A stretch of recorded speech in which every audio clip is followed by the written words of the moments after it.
Hello, my name is Matthew Eckelberg, and this is my video submission for assignment 1.3, Performance Patterns, an assignment a part of the Patterns and Recognition course. The purpose of this assignment is to develop the student's ability to use advanced data mining techniques to select relevant features, demonstrate statistical concepts and software tools used to identify patterns, determine correlating factors, and differentiate between spatial, temporal, and coincidental associations, and make effective decisions based on observed patterns. Quick overview of what we're going to talk about today: correlations, variables, and finishing place, how they relate. Quick introduction, top 5 variables associated with finishing place, 2014 through 2019 analysis, winner probability, final recommendations, and a summary. Introduction. So what we're focusing on today is the Ironman triathlon. The Ironman triathlon consists of a 2.4-mile swim, 112-mile bike ride, and a 26.2-mile marathon. The scenario presented in this assignment is a friend has asked me for help as far as diving deep into the data sets pertaining to the previous Ironman triathlon events and providing data-driven recommendations for their training plan, such as should they prioritize purchasing a new bike helmet, should they prioritize cutting down on their transition times, or focus primarily on the run. This is what this assignment seeks to find out, and we will discuss in the following slides. The majority of the data sets collected and analysis conducted came from runtry.com and wikipedia.com. Looking at correlations, variables, and finishing place. If we take a look on the left, we have the average Ironman triathlon finish times, all depicted 50% of the time going to the bike, 40% to the run, and 10% to the swim. Now there's a few things in this scenario that is unknown. There's a few unknown variables here that we're going to have to make assumptions on, such as the training regime that they are currently, that the friend has currently been utilizing for the past 2 years. We do not know this friend's age nor their gender, experience in triathlons or marathons, equipment, athleticism, and just overall goals. All of these things are going to tie into what we suggest to them ultimately at the end of the day. We have a sort of a vague problem here, so we're going to have to provide somewhat of a vague solution. We don't know a whole lot about this friend and their current state of athleticism, or even what is their overall goal. Are they looking to finish the Ironman in a comfortable state, or are they looking to compete amongst the top 10 competitors in the Ironman race? This is unknown, so we're going to make the assumption that they simply want to survive the Ironman in a comfortable fashion. We're going to assume they are in their mid-30s. We're going to assume they are male and they have run a triathlon or two before in their life. Now, taking a look at some of the top variables associated with finishing place, I have a graph here on the left side depicting the average bike split as a percent of Ironman finish time. This has Ironman events ranging from Arizona, Australia, Austria, Canada, all the way to Wisconsin here in the US. As we can see, on average, half of the time, sometimes a little less, sometimes a little more, of the race will be spent on the bike. This tells us a few things with our training plan, such as we want to have a comfortable swim.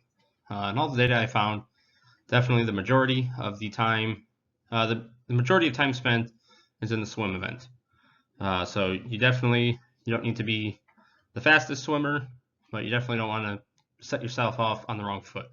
As long as you have a nice, comfortable swim performance, you should be doing all right. You're going to want to have strong bike performance. You're spending, in some cases, most cases, more than half of the event on the bike. You want to be comfortable. You want to be at least with the front of the pack. And one thing to take note of is drafting, which is a technique in biking, is allowed in Ironman at greater distances than you'd normally see it, but it is still allowed nonetheless. So you do not have to be the #1 fastest biker. we definitely want to be amongst the front pack.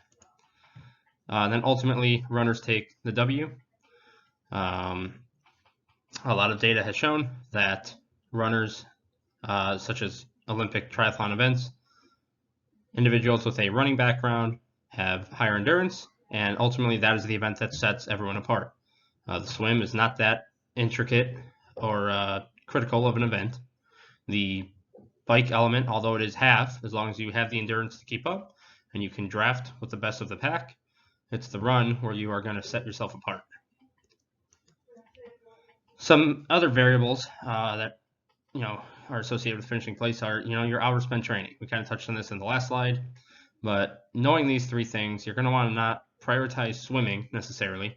If you're a very weak swimmer, yes, you want to get to a point where you're at least aligned with the average, if not slightly above average. But then you're probably going to want to spend the majority of your time on that bike, going for long distances, and of course running and working on your speed and endurance. Another thing I came across is that quality is greater than quantity, meaning if your training regime and your life only allows you to get an hour or two of training per day, as long as you are committing yourself to that hour or two, that is going to do more for you than simply the longer quantity of a training session. Another unknown variable, this probably should have been in the last slide, but this is a variable that's highly associated with finishing place, is the course difficulty. There are graphs broken down depicting the difficulty of the swim portion, the biking portion, and the running portion. How do we determine difficulty? Because that is rather subjective. We can look at the DNF results, that stands for did not finish, and in some races we see this spiking, and in others, plummeting. Now we're going to take a look at the past 5 years of Ironman races. In this table, we have the past 5 gold medalists for the Ironman World Championships. We can see that Germany has taken gold all 5 past years, with Jan Frodeno taking 3 of those in 2015, 2016, and 2019. The following bullet points have been collected from Jan Frodeno's official tips and advice on training for an Ironman event. If we're looking at the data and we can clearly see who is dominating these events, it would be Germany. Furthermore, who is the specific individual that you want to learn from? Well, it would be Jan Frodeno. Upon a little bit of deeper research, I found that in 2017, Frodeno was injured and did not compete. In 2018, he kind of hobbled along, and then 2019, his miraculous return. So he recommends focusing your swim set on sprints. So when you're training, you're not necessarily training for endurance in that aspect. You're sprinting. Your bike, don't forget, although bike is 50% of the race, you need to get in your speed sessions. Steady run on the dirt and speed run on road. Adopt a winning mindset. Get yourself a proper bike fit. Find the proper fuel, and practice active recovery. Taking a closer look at the winner probabilities, some of the questions that were posed in the assignment directions are, what is the probability that the individual with the fastest swim and first out of the water will equate in a win, so on and so forth with the bike and the run.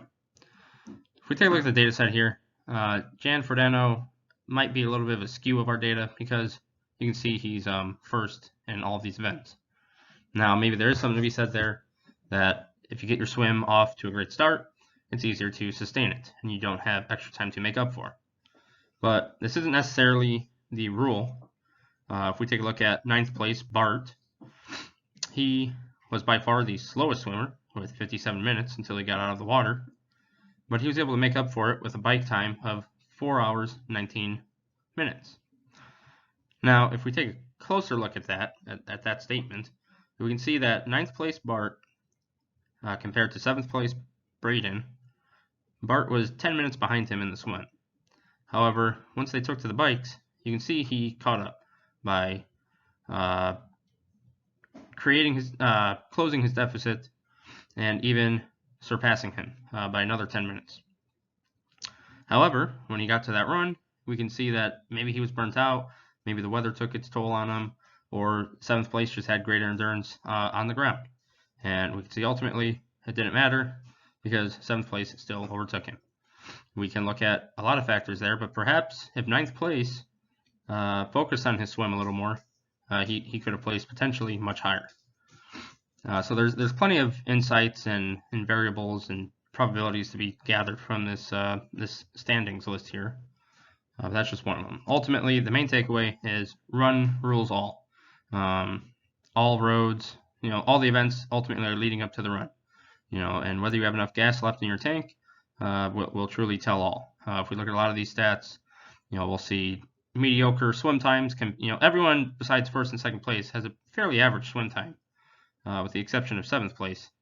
7th place, we can see that his bike run was significantly slower, and ultimately that's probably what cost him, because his run time wasn't necessarily bad either. So there's a lot of different ways to go about this, but ultimately what the following recommendations boil down to are: average swim performance is not necessarily the end of the world. Ideally, you want to aim for a little bit above average, but your swim is not that indicative of your ultimate placing. Strong bike performance is a must. The better you perform on the bike, the more comfortable you are on the bike, and the quicker you can get off that bike, propel you into your run time. So therefore, getting a proper bike fit is going to be essential. And then, of course, the run endurance. Just getting out there and hitting the pavement, getting your body and your joints used to just running after you're already exhausted, and having that gas in the tank. Of course, with that being said, you're going to want a proper pair of shoes. And ultimately, you're going to want to condition yourself to the weather. The 2019 Ironman was held in Hawaii, and the humidity was fierce and the heat was very intense. And a lot of articles that I was reading said that that did take a toll on many of the competitors. So you're going to want to mimic your weather conditioning as much as possible. So a quick summary on what we spoke about. Quick introduction, correlations, variables, top variables associated with finishing place, the 2015 through 19 analysis, winning probability, final recommendations, and summary. My name is Matthew Eckelberg. There's my contact information. Thank you for listening to my presentation about Ironman.